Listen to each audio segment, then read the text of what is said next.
যে মানুষটাকে আমি আপনাদের সামনে এনেছি আপনারা তো আগেই দেখেছেন, সেই মানুষটা হচ্ছে একদম আহ দণ্ডমুণ্ডের কর্তা। এক সময় দোর্দণ্ড প্রতাপ পুলিশ অফিসার ছিলেন। উম এবং যেটা সব থেকে আশ্চর্যের বিষয়, যে হাত রিভলভার ধরেছে, যে হাত অপরাধ দমন করেছে, সেই হাতই কি আশ্চর্যভাবে সুরেলা মাউতর গান বাজান। সেই হাতই হারমোনিয়ামে রিড বেজে ওঠে অনায়াসে। আর সেই স্বরচিত সঙ্গীত যা শুনলে আমাদের বারবার বিস্মিত হতে হয়, আমাদের ভাবতে হয় যে এই মানুষটা কি করে দুটো জায়গায় ভারসাম্য বজায় রাখেন। আপনারা প্রত্যেকেই জানেন পুলিশ অফিসারের যে জব, নানান রকম প্রেসারে সেই জব চালাতে হয়। অপরাধ দমন দমন, রাজনৈতিক চাপ, এরকম নানান জায়গা থেকে প্রেসার আসে। সেই মানুষটি হলেন অরিন্দম আচার্য। এবং বলে রাখা ভালো, তিনি একজন সুসাহিত্যিক। ইতিমধ্যে তার বহু বই পাবলিশ হয়েছে এবং সেইখানে সেই সব কাহিনী পড়লে মানুষের বারবার নিজেকে হিরো মনে হতে পারে। এবং তার কাহিনী নিয়ে ছবিও হচ্ছে। অরিন্দম বাবুকে আজকে আমি স্বাগত জানাচ্ছি সঙ্গে তন্ময় অনুষ্ঠানে। মানে উনি এসেছেন, এটা আমার অনেক মানে আমি কৃতজ্ঞ যে উনি এসেছেন। যদিও আজকে বড়দিন, একটা ভালো দিন, তার কাছ থেকে আমরা গান তো শুনবই, এরকম এরকম নানান রোমহর্ষক ঘটনা আমরা শুনবো এবং ঋদ্ধ হব। শুধু অপরাধ দমন নয়, অপরাধীকে মানসিক সংশোধনের মাধ্যমে তিনি মূল স্রোতেও ফিরে আসছেন। এবার আমি আর কথা বলবো না, বলবেন অরিন্দম দা। অরিন্দম দা, এবার আপনি। নমস্কার। এই যে মাস্কটা পড়েছি, মাস্কটা জাস্ট একটা মেসেজ দেওয়ার জন্য যে বিবেকানন্দর নাম হয়েছিল বিবেক রেখে আনন্দ করো, আনন্দ করতে গিয়ে যেন বিবেক না হারিয়ে যায়। গতকাল থেকে যে উৎসবের সমগ্র, আমি বলবো সমগ্র বিশ্বে এবং ভারতেও যেভাবে মানুষের ঢল এবং যেভাবে সরকারি বিধি নিষেধকে উপেক্ষা করে আজকে হয়েছে, আমি আপনারা যে শুনেছেন, তুমি বোধহয় শুনেছো অমিক্রণ বলে একটা যে এসছে, যে মানুষের কোনো মানে ভয়ই নেই। অদ্ভুত ব্যাপার। আর ঘরের মধ্যে আমি আছি, আমি এটা মেসেজ দিলাম। যাই হোক, তন্ময় তুমি আমার থেকে অনেক ছোট, আমি তোমাকে অনেক, মানে তুমি নির্ভীক সাংবাদিক একজন, নির্ভীক। আর এখানে অনেক ভালো ভালো মানুষের, গুণী মানুষের আমি দেখেছি। তুমি যখন আমাকে বলেছিলে আমি এটা পার্সু করেছি। কত ভালো ভালো মানুষ তুমি এই অনুষ্ঠানে এনেছো, প্লাস কনভারসেশন, কথা, শক্তি চট্টোপাধ্যায়কে নিয়ে শুরু করে নানা রকম। আমি খুব, মানে আই এম ক্যাপটিভেটেড। এবং আমি, তুমি যে আমাকে ইনভাইট করেছো এই এত সুন্দর একটা জায়গায় যেখানে এত গুণী শিল্পীদের সমাগম, আমি নিজেকে ধন্য মনে করছি। আর গান তো আমি তোমাকে শোনাবই।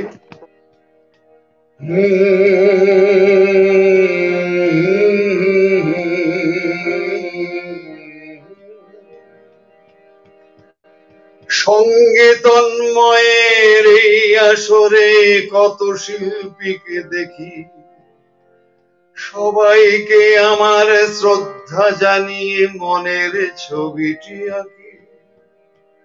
1.5 বছর আগে গানে কবিতায় হয়েছিল পথ চলা, ভালোবাসায় আর শ্রদ্ধা জানিয়ে শুরু হয় কথা বলা। তন্ময় তোমার, তন্ময় আমার, তন্ময় সবাকার। কত গান আর কবিতায় হলো মিলেমিশে একাকার। এই আসরের বর্ণমালা যেন নতুন ভোরের আলো। বন্ধু তো তন্ময় এগিয়ে চলো, থাকবো সবাই ভালো। সঙ্গে তন্ময় এগিয়ে চলো, থাকবে সেও ভালো।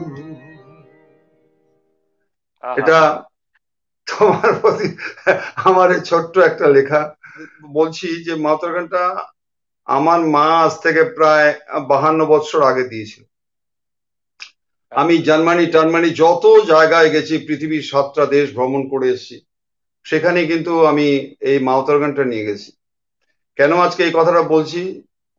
আমি যখন পরীক্ষায় ভালো রেজাল্ট করলাম, মা বলেছিল কি নিবি, আমি বললাম আমাকে একটা মাউতার গান দাও না গো মা। তো মাউতার গান যখন দিল, আমি দুদিন পরেই একটা অদ্ভুত ভাবে গান তুলে নিলাম, এন আপনা দিল তো আওয়ারা। তা মা এই আমার হাত থেকে মাউতার গান কেড়ে নিল। শুনে রাখো, আমি কিন্তু 5 মেয়ের পর সন্তান। আমার বাবা আমাকে প্রচন্ড মারতো, কিন্তু বাবাকে ভয় পেতাম না। কিন্তু আমার মা জীবনে কোনোদিনও মারেনি, অথচ মাকে সবচেয়ে বেশি ভয় পেতাম, সবচেয়ে বেশি। তা মাকে আমি বললাম তুমি আমার থেকে কেড়ে নিলে কেন? বলে না, এই গান হবে না। আমি বললাম তা কোন গান হবে? বলছে আমি যে রান্না করতে করতে, বাসন মাজতে মাজতে আমি যে গানগুলো গাই গুনগুন করে, সেই গানগুলো তোমাকে শিখতে হবে। বিশ্বাস করো তন্ময়, আমার মা প্রথম আমাকে শিখিয়েছিল এমন দেশটি কোথাও খুঁজে পাবে না কো তুমি। আমি ভাবতে পারিনি জার্মানে হামবুর্গে যখন আমি গাই, মানে ভাবতে পারবে না, ওখানে 2900 প্রবাসী বাঙালি, আমিও জানতাম না যে দ্বিজেন্দ্রলাল রায়ের এই গানটা 7টা ভাষায় হয়েছে, এবং মানুষ ওখানে কিভাবে আমার সাথে এমন দেশটি কোথাও খুঁজে গানটা বাজালো। আমি আমার মায়ের নির্দেশটাকে পালন করি। অনুষ্ঠান যদি ভালো হয়, অনুষ্ঠান যদি তোমার প্রতি মানে অনুষ্ঠানের প্রতি তোমার শ্রদ্ধা থাকে, ভালোবাসা থাকে, শ্রোতৃবৃন্দ যদি সেই রকম মনে করো, আমার আদেশ এই গানগুলো তুমি বাজাবে। তাই আমি আমার মায়ের আদেশটা আজকে পুণ্য দিনে, বড়দিনে আমি এই গানটা গাইয়ে শুরু করছি।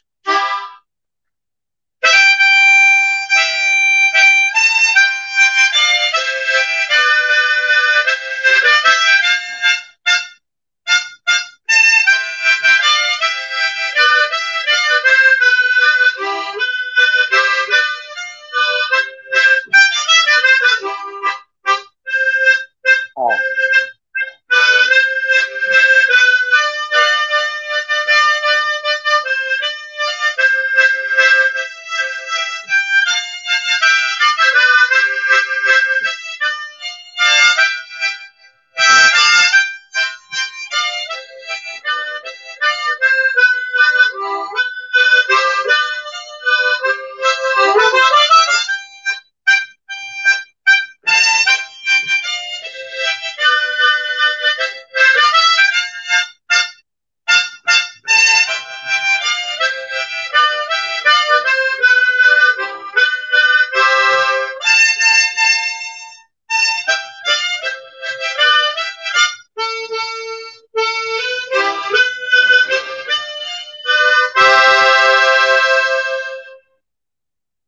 আহা, অসাধারণ অসাধারণ।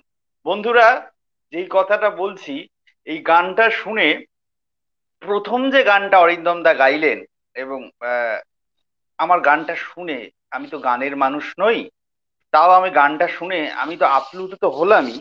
এবং একজন এসেছিলেন মাঝখানে, আমি দেখলাম তিনি শুনছিলেন গানটা। আহ, আমার যে গানটা, যেটা মনে হলো হঠাৎ করে, আমি একবার দেখি, বারবার দেখি, দেখি বাংলার মুখ, মানে একটা অদ্ভুত প্রতুল একটা। বন্দ্যোপাধ্যায়, প্রতুল বন্দ্যোপাধ্যায়, প্রতুল প্রতুল দা। হ্যাঁ, একদমই। আমার অদ্ভুত লাগলো যে এই গানটার প্যাটার্ন দুটো আলাদা, এবং শিল্পের রূপটাও আলাদা, এবং কি অদ্ভুত ভাবে দুটো পরস্পর পরস্পরের সঙ্গে মেলবন্ধন ঘটাচ্ছে নরিন্দম দা। আমার খুব সবিনয় একটা প্রশ্ন ওনাকে, যে জন্মভূমির কথা মায়ের কাছ থেকে উনি শুনছেন, ধনধান্যে পুষ্পে ভরা, যখন পুলিশ অফিসারের কাজে উনি যোগদান করলেন, তখন ধনধান্যে পুষ্পে ভরা তো বসুন্ধরা নয়, তখন বসুন্ধরার সর্বক্ষণ রক্তপাত হচ্ছে। তখন ওই যে মার মানসিক অবস্থান, এবং অরিন্দম দার যে মানসিক অবস্থান, অরিন্দম দা বড় হয়ে উঠেছেন এবং পরবর্তী সময় পুলিশের জায়গায় যখন ঢুকছেন, এই দুটোর মধ্যে কি দ্বন্দ্ব হচ্ছে না অরিন্দম দা? দেখো তন্ময়, তোমাকে একটা কথা বলি আমি। দেখো, পুলিশ তো চোর ধরবে, ডাকাত ধরবে, জেলে পাঠাবে, কিন্তু আমি না মূল জায়গাটা গেছিলাম। কারণ তুমি জানো আমি ব্যাংকে চাকরি করতে আমার ভালো লাগেনি। আমি ফুটবল প্লেয়ার। বাবা আমাকে প্রচন্ড মার মেরেছিল, বাড়ি থেকে বের করে দিয়েছিল যে তুই ব্যাংকের চাকরি ছাড়লি কেন। কারণ সন্ধ্যার পরে যখন বেরোতাম তখন ময়দান বন্ধ, খেলা বন্ধ। আমি বলি ধর আমি এই চাকরি করবো না। তা আমি শিয়ালদা স্টেশনে সারা রাত শুয়েছিলাম। আর তুমি শুনলে আমি খুব গর্ব করেই বলি যে আমি কিন্তু পুলিশ কনস্টেবলে ভর্তি হয়েছিলাম। আমি রামকৃষ্ণ মিশনে পড়াশোনা করেছি। কেষ্ট মহারাজের আমি সবচেয়ে প্রিয় ছাত্র ছিলাম, কিন্তু পরবর্তীকালে আমি কিন্তু আই রোজ আপ। কিন্তু প্রশ্ন হচ্ছে আমার ফ্রম মাই প্র্যাকটিক্যাল এক্সপেরিয়েন্স আমি বলছি যে আমি বিদেশে গেলাম, আমাকে জিজ্ঞাসা করেছিল তুমি হার্ডকোর ক্রিমিনালকে কি করে রিহ্যাবিলিটেট করছো। হার্ডকোর ক্রিমিনাল আমি বলে দিই তোমাকে, আমাদের যে রক্ত রয়েছে A B, A B and O, classification of blood হচ্ছে কি ডাব্লিউ ওয়াই ওয়াই। যদি ক্লাসিফিকেশন ব্লাড থাকে তাহলে ওরা কোনোদিন সংশোধন হয় না। এটা যদিও বিতর্কের ব্যাপার রয়েছে, এটা আমেরিকাও বলে দিয়েছে এবং এটা ব্রিটিশও বলে দিয়েছে যে তারা কোনোদিনও রিহ্যাবিলিটেশন হবে না, তারা মেইন স্ট্রিমে কোনোদিন ফিরবে না, বেরোলেই আবার রেপ করবে, বেরোলেই আবার ডাকাতি করবে, ডাব্লিউ ওয়াই ওয়াই যদি ক্লাসিফিকেশন ব্লাড থাকে। কিন্তু আমার প্র্যাকটিক্যাল এক্সপিরিয়েন্স বলছে Tanmoy, you'll be surprise to know, যে তুমি জানো আমি 30 থেকে 32টা নটোরিয়াস ক্রিমিনালকে আমি রিহ্যাবিলিটেট করেছি। They are hungry for love, which is only answer to their loneliness and great poverty. শুধু একটু ভালোবাসা, ওদের সাথে একটু ডিগনিটি যদি দেওয়া যায়, ওদের যদি একটু অন্য সংস্থান করা যায়, তাহলে কিন্তু ওরা আমূল পরিবর্তন হয়ে যায়। আমি এক্সাম্পল, আমি বহু ডাকাতকে আমি ভালো করেছি। অতএব আমার যেখানে মনে হয়েছে যে পুলিশের চাকরি করে আমি ওসি, রাস্তা দিয়ে যাচ্ছি, এদিকে সন্তা এলো না, মারলাম এক চর। অধিকার লাভের যে মর্যাদা, সেই মর্যাদা রাখতে গেলে অধিকার প্রয়োগের ক্ষেত্রে অনেক সংযত হতে হয়। যদি তুমি সংযত না হও তাহলে তোমার টোটালি কিন্তু ফেইলিউর। ভালোবাসার দ্বারা মানুষের কিন্তু মন জয় করতে হয়, not showing hostile attitude and red eyes. তুমি শুনলে অবাক হবে যে আমি যে সমস্ত থানায় গেছি, মগরাহাট, উস্তি, মথুরাপুর, সব ডাকাত ডাকাত ডাকাত, কিন্তু আমার স্ট্যাটিস্টিক দেখবে, আমার ভিলেজ ক্রাইম নোটবুক দেখবে আমি কি করে কন্ট্রোল করে দিয়েছিলাম। অনলি 7 days আমি নিতাম, আমি মাইকে প্রচার করতাম, আর এই গ্রামে গিয়ে গিয়ে বাচ্চারা, ওই হ্যামিল্টনের বাঁশির কথা মনে আছে তোমার, বাচ্চারা আমার পিছনে লাইন দিতে এই গান বাঁচাতাম।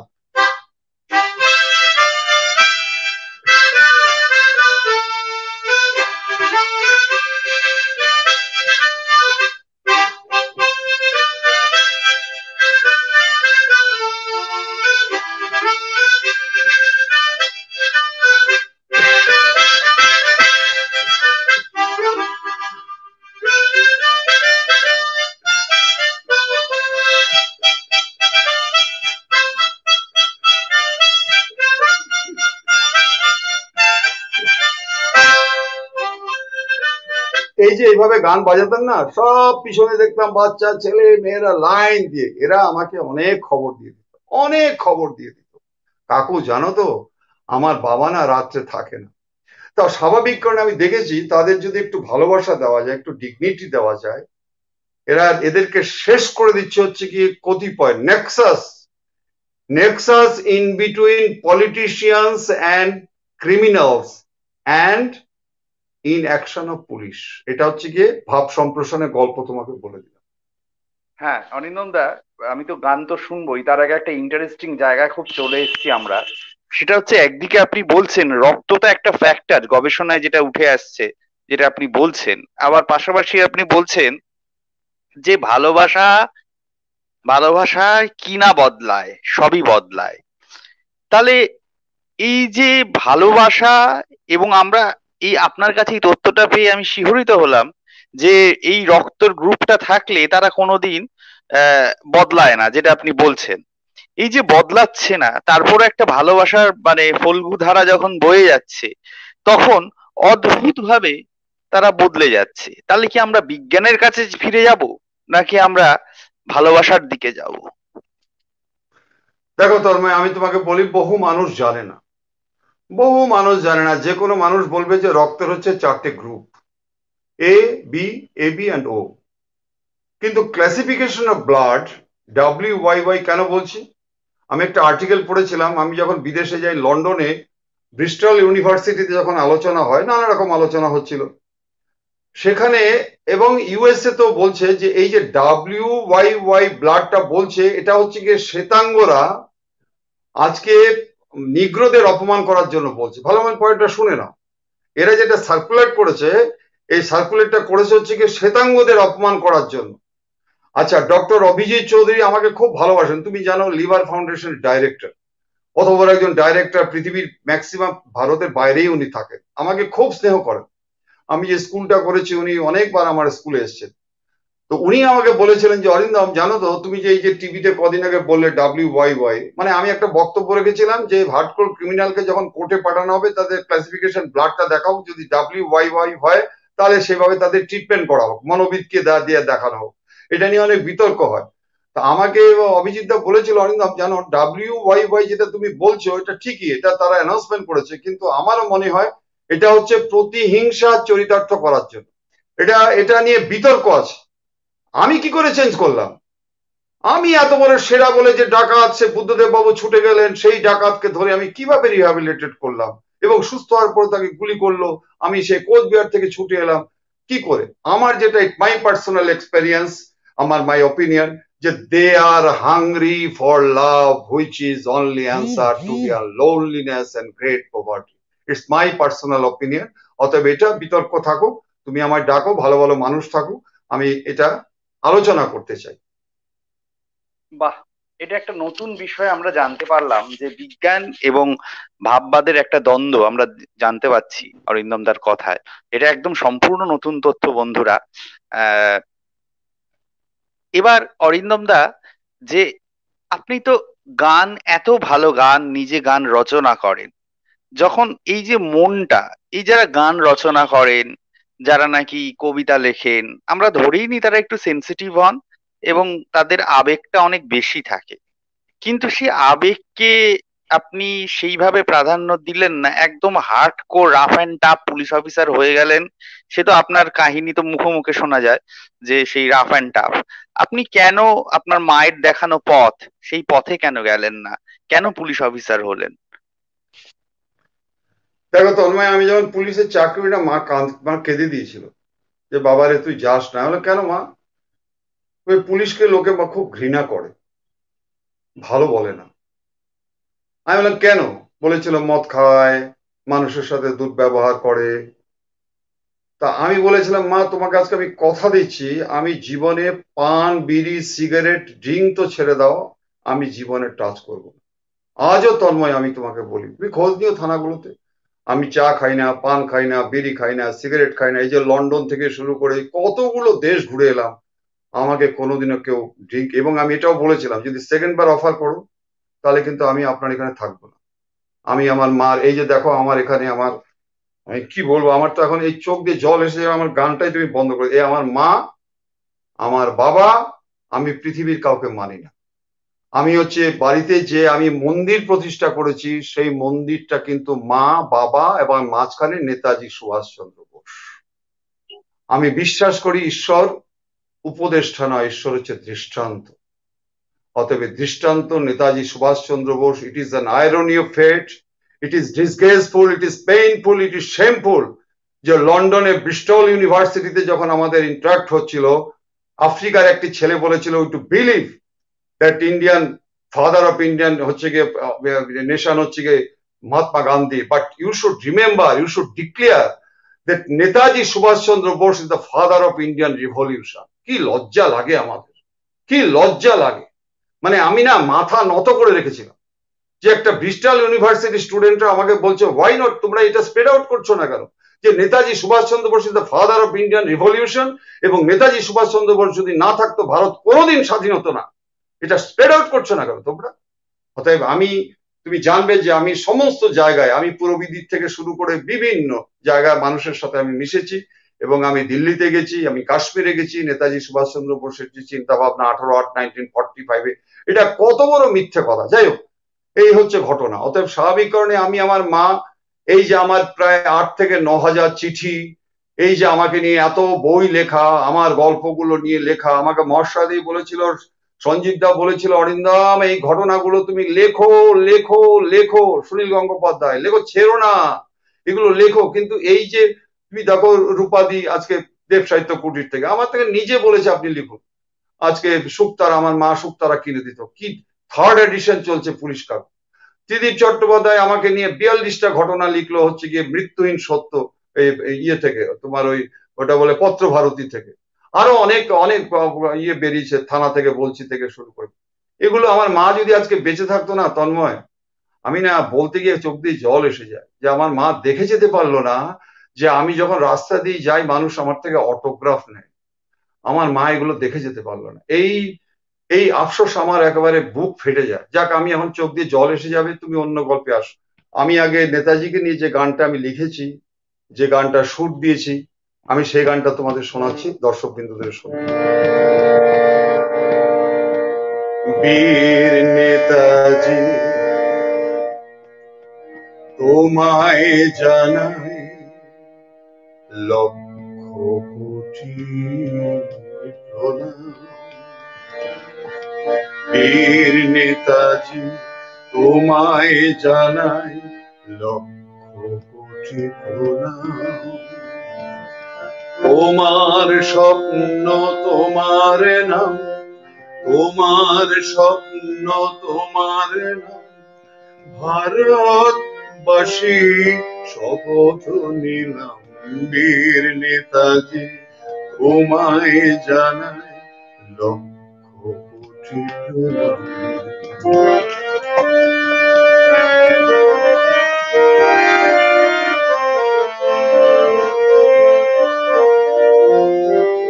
আধার পেরিয়ে অন্ধ জনের দিয়েছ প্রাণ, দিয়েছ প্রাণ। আধার পেরিয়ে অন্ধ জনের দিয়েছ প্রাণ, দিয়েছ প্রাণ। তাই তো আমরা ভারতবাসী স্বাধীন হলাম। তোমার দীক্ষায় তোমার শিক্ষায় সপেছি প্রাণ, সপেছি প্রাণ, সপেছি প্রাণ।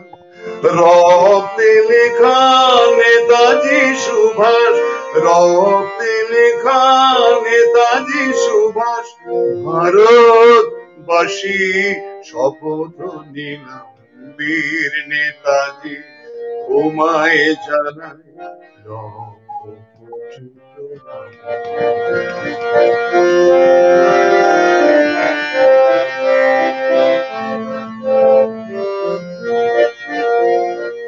জন্মানির ওই শহরে সূর্য ওঠা ভোরে, জয় হিন্দ ছিল আশা, কি জাদু ছিল সে ভাষা। জন্মানির ওই শহরে সূর্য ওঠা ভোরে, জয় হিন্দ ছিল আশা, কি জাদু ছিল সে ভাষা। তোমার লড়াই আজ বিশ্ব জানে, ছিল না ঝড়, ছিল না ছল। তোমার লড়াই আজ বিশ্ব জানে, ছিল না ছল, ছিল না ছল। হাতে হাত ধরে সবে মিলে আজ পেয়েছি বল। তোমার দেওয়া ভারত আজ দেখো কত মহান, কত মহান, কত মহান। জনগণ মন অধিনায়ক, জনগণ মন অধিনায়ক, নেতাজি সুভাষ তোমায় প্রণাম। বীর নেতাজি তোমায় জানাই লক্ষ কোটি প্রণাম। শ্রীচরণ কমলেশু নেতাজি সমীপেশু, শ্রীচরণ কমলেশু নেতাজি সমীপেশু, তোমায় জানাই প্রণাম। এই চিঠি দিক পাঠালাম লক্ষ কোটি প্রণাম, কোটি কোটি প্রণাম, প্রণাম। আহা, বন্ধুরা, এই গান শুনলে সত্যি আমাদের লজ্জায় মাথা নত হয়ে যায়। একজন মানুষ যেভাবে নেতাজিকে শ্রদ্ধার্ঘ্য অবদান মানে নিবেদন করলেন, সেই শ্রদ্ধার্ঘ্য নিবেদনের মধ্যে দিয়ে আজও আমরা জানতে পাই না নেতাজির কি হয়েছে। হয়তো আমাদের জীবদ্দশায় আমরা জানতেও পারবো না, কিন্তু আশা রাখি পরবর্তী প্রজন্ম হয়তো জেনে যাবেন নেতাজির কি হয়েছিল। তা আমি এই গানটা আমি লিখেছিলাম অনেক আগে, শোনো এই গানটা। একদিন আমরা স্কুলে যাইতাম, গাছের তলায় বসতাম, মাস্টারের কাছে পড়তাম, দুষ্টুমিতে ধমক খাইতাম, মায়েরা চলে মুখ লুকাইতাম, আবার স্কুলে যাইতাম, মন দিয়া পড়তাম, হাসি মুখে ঘরে ফিরিতাম। হায় হায় হায়, সেদিন কোথায় গেল, হায় হায় আজ কি দিন এলো, রাঙা মাটির পথের ধুলায় খেলতাম, ফুল পাখির সাথে কথা বলতাম, রাঙা মাটির পথের ধুলায় খেলতাম, ফুল পাখির সাথে কথা বলতাম, সন্ধ্যার আগে ফিরতাম, তুলসী তলায় যাইতাম, সন্ধ্যার আগে ফিরতাম, তুলসী তলায় যাইতাম, মার দেওয়া বাতাসা খাইতাম। হায় হায় হায়, সেদিন কোথায় গেল, হায় হায় হায় আজ কি দিন এলো।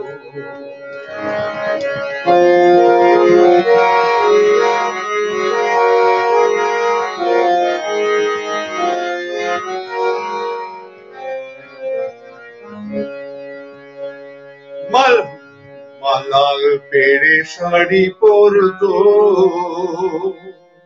শুক্তা পায়েস রাঁধতো, ভূতের গল্প বলতো, ভয়ে মায়ের বুকটা জড়াইতাম।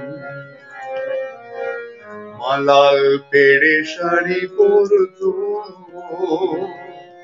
শুক্তা পায়েস রাঁধতো, ভূতের গল্প বলতো, ভয়ে মায়ের বুকটা জড়াইতাম।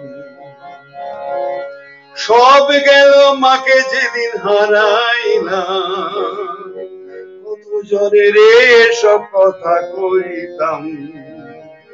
সব গেল মাকে যেদিন হারাইলাম, কত জনে রে সব কথা কইতাম।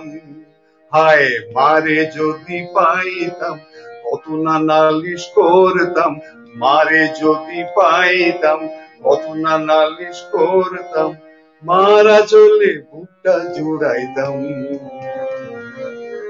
একদিন আমরা স্কুলে যাইতাম, গাছের তলায় বসতাম, মাস্টারের কাছে পড়তাম, দুষ্টুমিতে ধমক খাইতাম।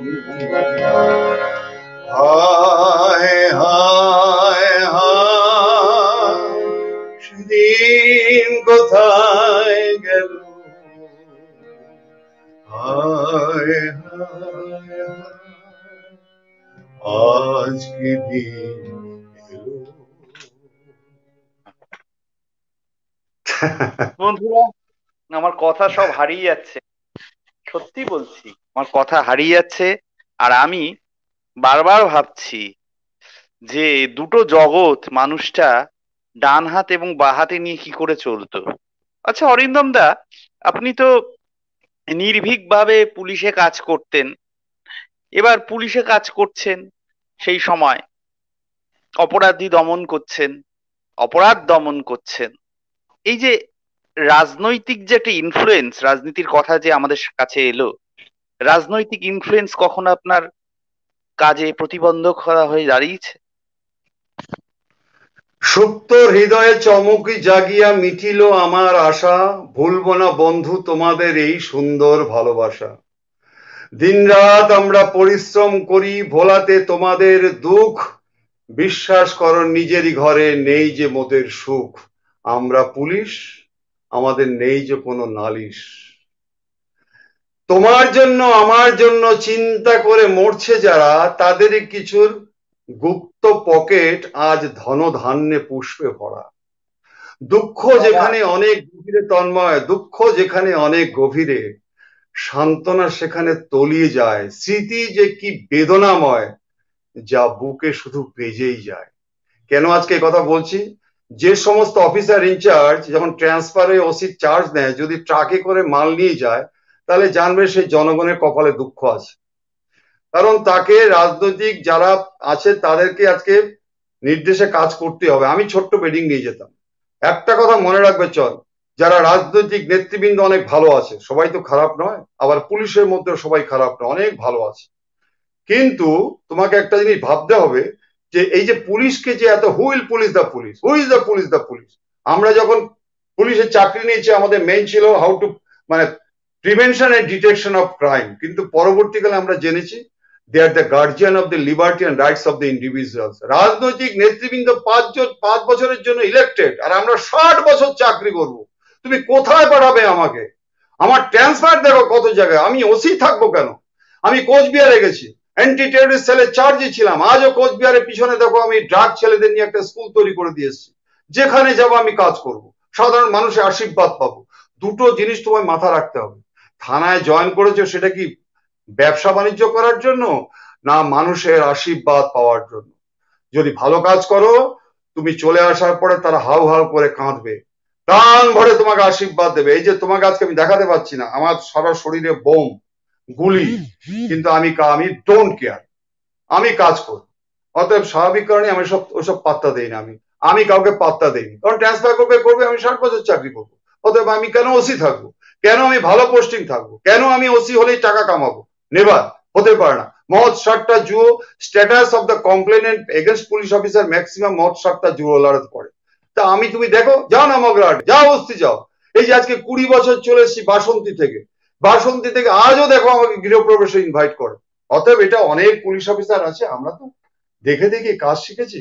অতএব রাজনৈতিক নেতাদের পাত্তা দেওয়া, কারণ অনেক ভালো রাজনৈতিক নেতা আছে, ভালো কথা বলে শুনবো। তোমার ইললিগাল অর্ডার আমি শুনবো না, তাদের তুমি আমাকে বদলি করবে, আমি তো বেতন পাবো। So what, I am ready to feel the any consequences. অতএব আমি এসব পাত্তা দিই না। এই যে আপনি যেখানেই গেছেন অরিন্দম দা, সেখানেই একটা সৃষ্টি করে গেছেন। অর্থাৎ কিনা আপনি এই যে একটু আগে বললেন, আপনি ড্রাগ অ্যাডিক্টেড ছেলেদের নিয়ে আপনি স্কুল তৈরি করে নিন। সেইখানেই মানে অন্ধকারের উৎস হতে উচ্চারিত আলো, সেই অন্ধকার থেকেও আপনি আলো খুঁজে বার করছেন অরিন্দম দা। এবং আমার যেটা আরো মানে আমি মানে কি বলবো, কথা বলতে বলতে আমি মানে এই হারিয়ে ফেলছি। এই যে এই যে জায়গা থেকে আপনি আলো করছেন, এই যে আপনারও তো পরিবার আছে, আপনার বৌদিকে আমি চিনি, জয়দীপ ফাউন্ডেশনের প্রোগ্রামে আমি গেছি, আমি দেখেছি।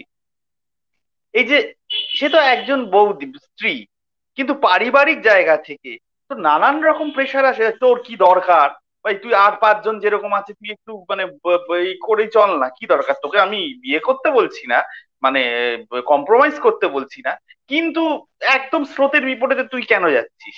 এরকম তো পরিবারে অনেক সময় হয়। কারণ আগেকার যখন ক্ষুদিরাম বোস যখন আহ ফাঁসির দড়ি মানে নিলেন, শহীদ হলেন, প্রফুল্ল চাকি, ভগৎ রাম, এরা যখন যাচ্ছেন, মারা যাচ্ছেন, তখন মারা তাদের দরজা খুলে দিচ্ছেন যে যাও, একবার বিদায় দে মা, ফিরে আসি, হাসি হাসি পড়বে ফাঁসি, দেখবে জগৎবাসী।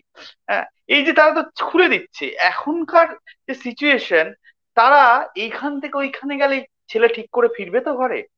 তারা অন্তত আরো ছেলেকে নিরাপত্তাহীনতার মধ্যে টেনে নিয়ে আসছে, যাতে প্রতিবাদ প্রতিরোধ সব একদম মাটির তলায় ডুবে যাচ্ছে। আচ্ছা অরিন্দম দা, আপনার ক্ষেত্রে কি এরকম হয়েছে? আপনি প্রতিবাদ করতে চাইছেন, কিন্তু বাড়ি থেকে আপনাকে বলা হচ্ছে যে না, দরকার কি বাবা, যে ডাঙায় নেমে কুমিরের সঙ্গে শত্রুতা করে কি দরকার, থাক, কম্প্রোমাইজ করে চল, এরকম হয়েছে অরিন্দম দা আপনার? দেখো, তোমাকে আমি বলি, আমি যখন শাড়ি পরতাম, বোরখা পরতাম, শাড়ি পরতাম, তা এই ধরো এই আজকে আনন্দবাজার পত্রিকায় আমাকে নিয়ে 4 বার first page not anchoring, leading news করেছে। আজকাল প্রতিদিন টাইমস অফ ইন্ডিয়া আমাকে নিয়ে সাপ্লিমেন্ট কপি দিয়ে গেছে। আমি মনে করি গুগলসে দেখো আমাকে নিয়ে লেখা বেরিয়েছে। কিন্তু আমি মনে করি কি জানো তো, যে সত্যি তো আমাকে বাড়িতে লাল শাড়ি সাদা শাড়ি দিয়ে এসেছিল, আমাকে থ্রেট করেছিল, তা এ তো আচ্ছা থাকেই। কিন্তু আমি এগুলো পাত্তা দিই না। পাত্তা দিই না কেন বলো তো? আমি এদেরকে না মানে গরু ছাগল কুকুর বলে মনে করি, ভীতু। এরা পিছন দিক থেকে মারবে, আমাকে সাবধান থাকতে হবে। আর সবচেয়ে বড় কথা হচ্ছে, আমি যে এলাকায় যখন থানায় চাকরি করি, যে মহেশতলা থানা বল, যে কোনো থানা যেখানে গেছি, বিষ্ণুপুর থানা বলে, যে রেসর্ট গুলো যখন আমি অভিযান করি, আমাকে প্রথম মহাশ্বেতা দেবী আমাকে বুকে টেনে নেয়। সুচিত্রা দি তখন ক্যালকাটা শেরিফ ছিল, আমাকে বুকে টেনে নেয়। সুনীল গঙ্গোপাধ্যায়, সঞ্জীব চট্টোপাধ্যায়, এইরকম মানুষগুলো আমি সান্নিধ্যে যেতে পেরেছি এই পুলিশের চাকরিতে। অতএব স্বাভাবিক কারণে আমি যদি গতানুগতিক ভাবে, যে সমস্ত অনেক পুলিশ অফিসার আমার থেকে মনে করি অনেক ভালো কাজ করছে, তারা at the risk of their life during discharging of duties তারা স্যাক্রিফাইস করে দিচ্ছে লাইফ, আমি কিন্তু আমি মারা যাইনি। আমি মরে যেতাম অনেক আগে। কিন্তু আমি একটা জিনিস মনে করি, ভীরু প্রকৃতির মানুষরা মৃত্যুর আগে বহুবার মারা যায়। আমি ওসব, আমার মধ্যে ভয় নেই। আমি অ্যান্টি টেরোরিস্ট সেলে যখন চার্জে ছিলাম নর্থ বেঙ্গলে, তুমি ভাবতে পারবে না আমি কি অ্যাকশন করেছি। আমি আসাম চলে গেছি, এমনকি বলতে নেই এখন, আমি বলেই দিই যে আমি বাংলাদেশে পর্যন্ত রিক্সাওয়ালা সেজে চলে গেছি, এই জীবন মুখার্জিকে, ওই যে কে এলো যে চার্জে আছে তাকে ধরার জন্য। অতএব আমি এ সমস্ত মনে করি না। কারণ মানুষের মঙ্গলের জন্য আইন, আইনের জন্য মানুষ নয়, আমি এটা বিশ্বাস করে থাকি। অতএব আমি আজকে, কেন তুমি আমাকে ডাকছো, কেন আজকে আমাকে এত মানুষ হাজার হাজার মানুষ কেন প্রতিদিন আমাকে প্রোগ্রামে ডাকে, কেন কোন চ্যানেলে আমি যাই না তুমি আমাকে বলো। কিন্তু আমি যতটা পারি মানুষকে বোঝাবার জন্য একটা গুড মেসেজ, যে তোমরা কিভাবে থাকবে, কি করা উচিত না করা উচিত। বাংলাদেশের মানব কল্যাণ দপ্তর থেকে একটা গান চাইলো অ্যাসিড ভিকটিমের উপর। প্রণয় দত্ত, ইন্টারন্যাশনাল সাউন্ড থেরাপিস্ট, উনি আমাকে বললেন অরিন্দম বাবু আপনাকে একটা গান গাইতে হবে। আমি বললাম ভাই কি গান গাইবো, আমি তো ট্রেনে বাসে খাই। বলে না, আপনাকে একটা গান গাইবো। এই গানটা আমি জীবনে একবারই গেয়েছি, আর জীবনে করবো না। কেন? ওই ট্রাকে ফাঁকে আমার দ্বারা হয় না। আমি ওই উষা উত্তপের ওই ভাইব্রেশন স্টুডিওতে গিয়েছিলাম, একবার গান গাইতে গেলাম, আমাকে বলছে অ্যারেঞ্জার যে আপনি কি প্রথম? আমি বললাম হ্যাঁ ভাই, এ প্রথম। আর এই শেষ, আমার দ্বারা এসব ট্রাকে ফাঁকে হবে না। সেকেন্ড বার বলছে আপনি প্র্যাকটিস করুন, সেকেন্ড বারই গানটা হয়ে গেছে। কান্দে সাকিলা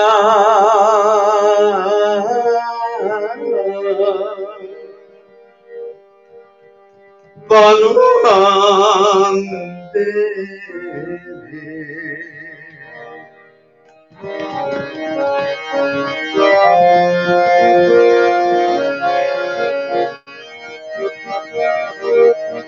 কান্দে সাকিলা বালুয়ান্দে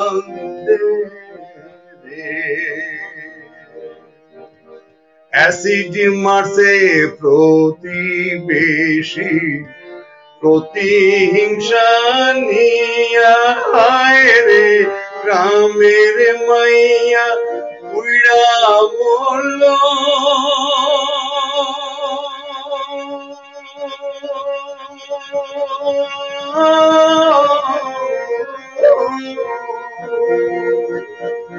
অ্যাসিডে জ্বলিয়া রে কান্দে সাকিনা বনু কান্দে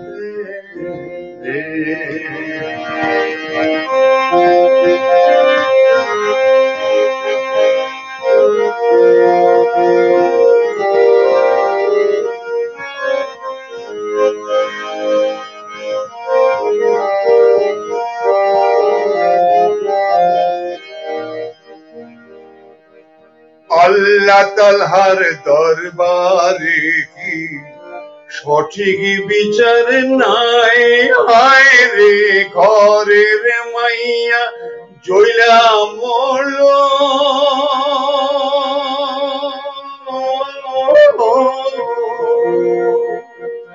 কোথায় বাপ ভাই রে কান্দে সাকিনা মানুষ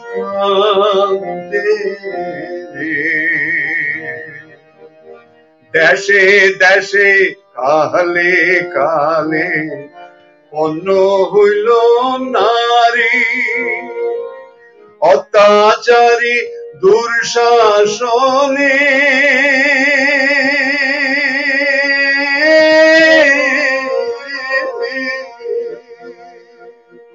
টাইনা খোলে শাড়ি রে কান্দে সাকিনা, বলো কান্দে অ্যাসিড মারছে প্রতিবেশী, প্রতিহিংসা নিয়া রে গ্রামের মাইয়া উইড়া বলো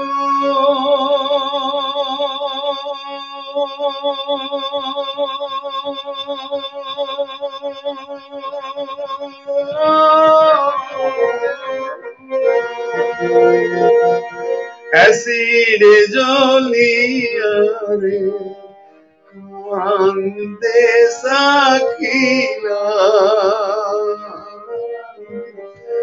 বন কান্দে।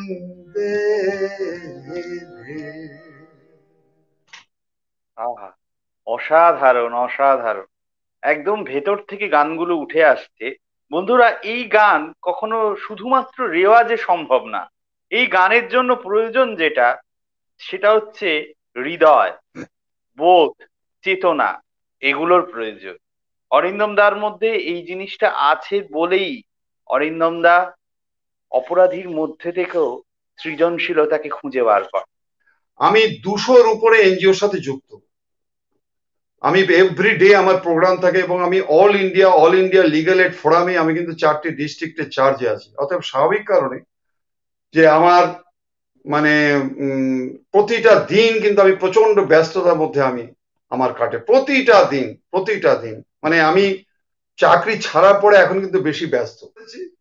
তোমার জন্য আমি গলাটা আজকে সকালবেলা আমার বাড়িতে বলছে, বাবা তুমি তো এই বাসন্তী তো আমি একটু গলা রেয়াজ করলাম, আজকে সকালবেলা হ্যাঁ হ্যাঁ হ্যাঁ হ্যাঁ হ্যাঁ করলাম। ক্লাসিক্যাল তো হারিয়ে গেছে। যাই শোনো, মার হাত ধরে সেই ছোট্টবেলা গিয়েছিলাম বড়দিন গ্রামের মেলায়, সেই দিনগুলি আজ স্মৃতির কুসুম, মার হাসি ঢেউ হয়ে শুধু যে দোলায়, মার হাত ধরে সে ছোটবেলা, মার হাত ধরে সেই ছোট্টবেলা বৃষ্টিতে ভিজেছিলাম রথের মেলায়, সেই দিনগুলো আজ স্মৃতির কুসুম, মার হাসি ঢেউ হয়ে শুধু যে দোলায়, মার হাত ধরে সে ছোটবেলা।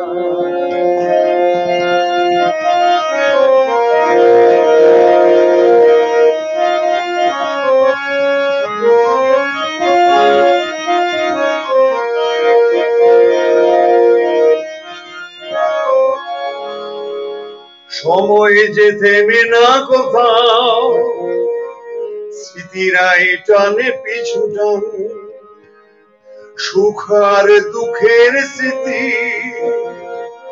ভালোবাসা মান অভিমান, সময় যে থামে না কোথাও, স্মৃতিরাই টানে পিছু টান, সুখ আর দুঃখের স্মৃতি,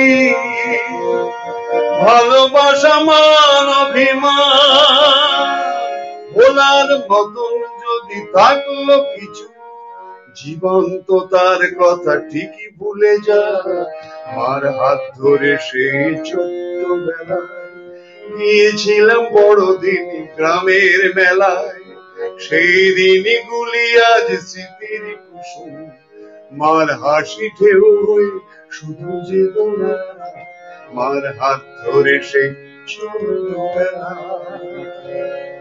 এই জীবনের যতই ওঠা পড়া, নিরাশার পরে বর্ষা, মরণের পাড় ছুটে ছুটে বদল হবে ভালোবাসা।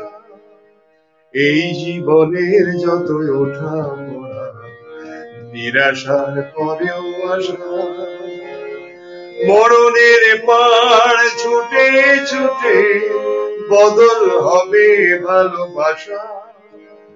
ঠিকানা খোঁজার শেষ নেই, শুরু থেকে শেষ প্রতিদিন। ক্লান্ত এ পথে নামো, মাঝ পথে আধারে বিলীন। ঠিকানা খোঁজার শেষ নেই, শুরু থেকে শেষ প্রতিদিন। ক্লান্ত এ পথে নামো, মাঝ পথে আধারে বিলীন। সময় এখনো চল আগের মতোই, একটি জীবন শুধু হাত ছেড়ে যায়। মার হাত ধরে সেই ছোট্টবেলায় গিয়েছিলাম বড়দিন গ্রামের মেলায়।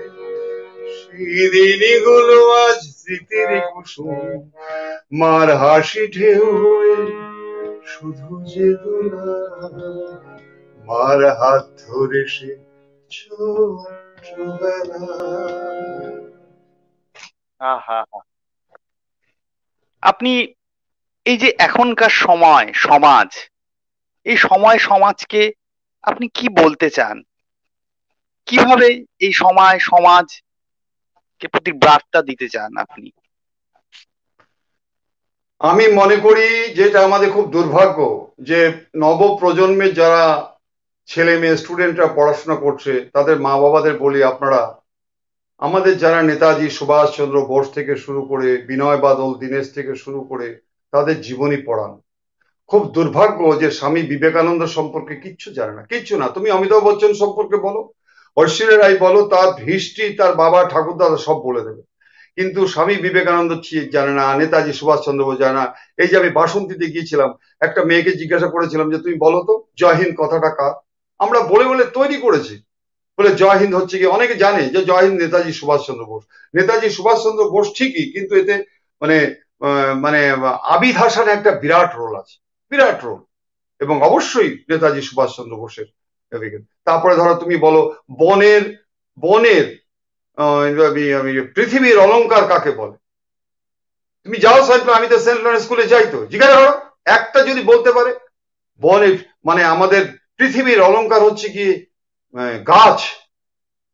পৃথিবীর হাসি কাকে বলে বলো, পারবে না। পৃথিবীর হাসি হচ্ছে কি ফুল, গাছ কেন? একটা গাছ আজকে এক মাসে তোমার 2,500-এর বেশি অক্সিজেন দেয়। কি বলবে তুমি আমাকে বলো।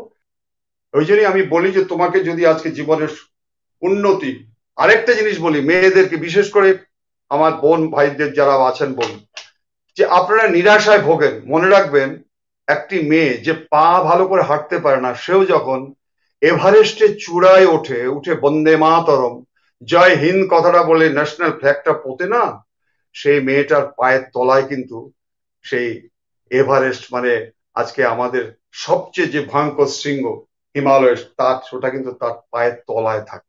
অতএব আমি মনে করি যে তুমি যে আজকে অনুষ্ঠানটা করছো, ভালো ভালো মানুষগুলো আসে, তাদের ভালো ভালো বক্তব্য রাখে, আমিও চাই it should be spread like flame.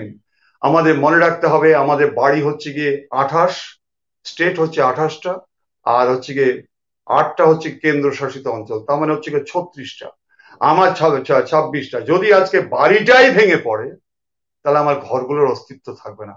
অতএব বাড়িটাকে আমাকে সংশোধন রাখতে হবে, সুন্দর রাখতে হবে, পরিচ্ছন্ন রাখতে হবে, কংক্রিট রাখতে হবে, রুটটাকে আমাকে ভিত তৈরি করে রাখতে হবে, তবেই কিন্তু we could be able to reach the unreached. অতএব আমি তোমাকে শেষ বলি যে তোমাদের মতো ছেলে যারা আজকে স্বামী বিবেকানন্দ থেকে শুরু করে আজকে নেতাজি সুভাষ থেকে শুরু করে বিনয় বাদল দীনেশ সূর্য সেন, তাদের আত্মত্যাগ যদি পড়ে, আমার মনে হচ্ছে অবশ্যই আমরা ভারত একদিন, বাদ বাকিটা বললাম না, গানে শুনে নাও।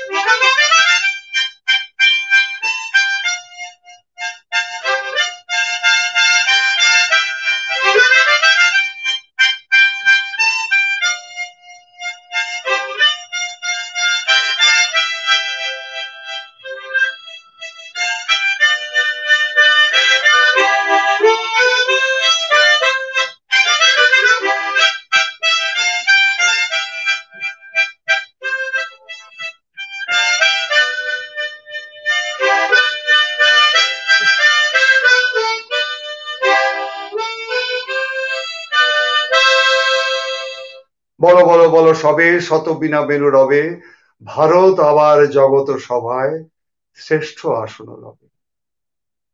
বন্ধুরা, এরপরে আর কিছু বলার থাকে না, কারণ অরিন্দম দাই সূচনা করলেন, অরিন্দম দাই উপসংহার টানলেন। আমি শুধুমাত্র মাঝে মধ্যে একটু কথা বললাম মাত্র, এর বেশি কিছু করিনি। আমি বলতে চাই যে, Tanmoy, thank you very much. আজকে বড়দিনে একটি বলি যে শিশুদের বুদ্ধিবৃত্তি, বুদ্ধিবৃত্তি থেকে আপনারা হৃদয় বৃত্তিটাকে বড় করুন। হৃদয় বৃত্তি, রবীন্দ্রনাথ ঠাকুর যে পাঠশালা তৈরি করেছিল, পাঠ ভবন, 1901 সালে, 1902 সালে রবীন্দ্রনাথের স্ত্রী মারা যায়। সেই সময় রেণুকা দেবী অসুস্থ, কিন্তু ওনার হেডমাস্টার মশাইকে 4টে নির্দেশ দিয়ে গেছিল যে আমার ছাত্রদের 4টে জিনিস পালন করতে হবে।